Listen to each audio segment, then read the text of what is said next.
Olá pessoal, como vão? Tudo bem? Espero que sim. Feliz 2024 a todos.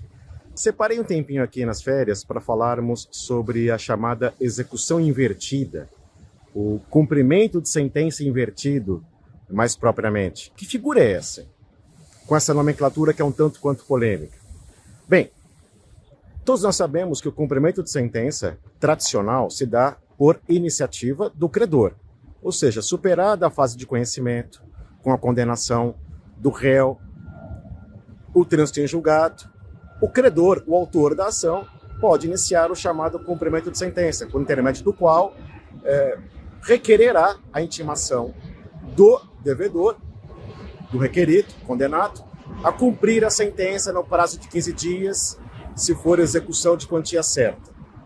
Então, via de regra, a iniciativa para a execução de sentença, para o cumprimento de sentença, é do vitorioso, do credor. E no mais das vezes, o réu condenado, o devedor, ele se posiciona de maneira inerte, nada faz a respeito da condenação que lhe foi imposta, aguardando o cumprimento de sentença pelo vitorioso. Isso faz com que, adotando essa postura de inércia, o devedor acabe suportando os juros de mora, a partir do trânsito em julgado, ou do evento danoso, se for um ilícito extracontratual, e a correção monetária a partir do marco inicial fixado em sentença.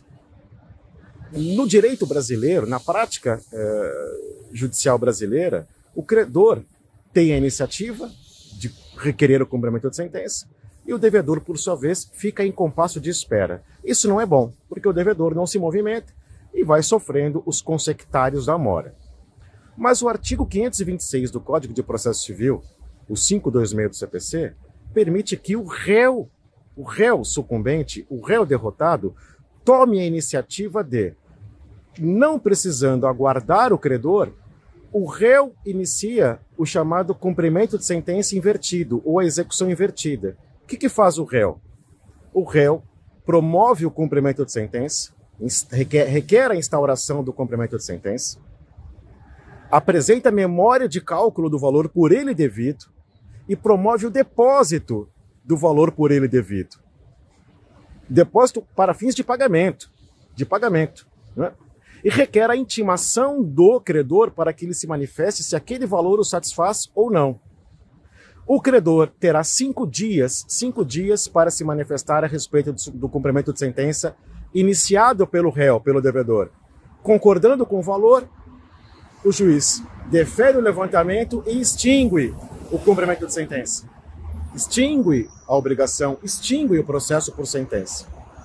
Sendo, por alguma razão, o valor insuficiente, o credor se manifesta, demonstra que houve a insuficiência, requer o levantamento da parte incontroversa e o cumprimento de sentença prossegue pela diferença. Aí o credor, que é o requerido no cumprimento de sentença, passa a assumir o polo ativo do cumprimento. Incidirá em honorários de 10% sobre a diferença não paga pelo devedor, ele será intimado a pagar sob pena de penhora. Vejam que interessante. Grosso modo, esse é o procedimento estipulado no artigo 526 do CPC. O devedor requer a instauração do cumprimento de sentença, deposita o valor e autoriza o levantamento pelo credor. Vejam, há uma mudança de eixo. O cumprimento de sentença, que em geral é de iniciativa do credor, nessa hipótese do 526, pode ser de iniciativa do devedor. Lamentavelmente, é um expediente muito pouco usado na prática jurídica brasileira. Lamentavelmente, o devedor condenado aguarda a iniciativa do credor, o que eu não acho inteligente. Não acho inteligente, por conta dos consectários da mora, juros e correção monetária, que vão se acumulando enquanto o devedor espera. Meus caros, é isso. O cumprimento de sentença, a execução invertida ou o cumprimento de sentença invertido por iniciativa do devedor. Só uma última nota. Parte da doutrina, a que eu me refiro ao professor Dinamarco, critica essa nomenclatura execução invertida. Eu acho que a crítica é procedente. Por que não seria uma execução invertida propriamente dita? Porque execução significa o requerimento de adoção de medidas de força contra a figura do devedor. Medidas coativas, de satisfação coativa do crédito contra o devedor. Não é bem o caso. Aqui o devedor, quando toma a iniciativa de adotar o expediente do artigo 526 do CPC, ele não está requerendo a promoção de uma execução contra o credor. Ele está basicamente promovendo o depósito do valor devido pelo procedimento judicialmente estipulado para tanto. Então não é propriamente uma execução invertida, porque não haverá atos de coerção do poder público em desfavor do credor. Que o que caracteriza a execução é essa coercitividade. Não é bem isso, mas a praxis forense, consagrou a nomenclatura execução invertida.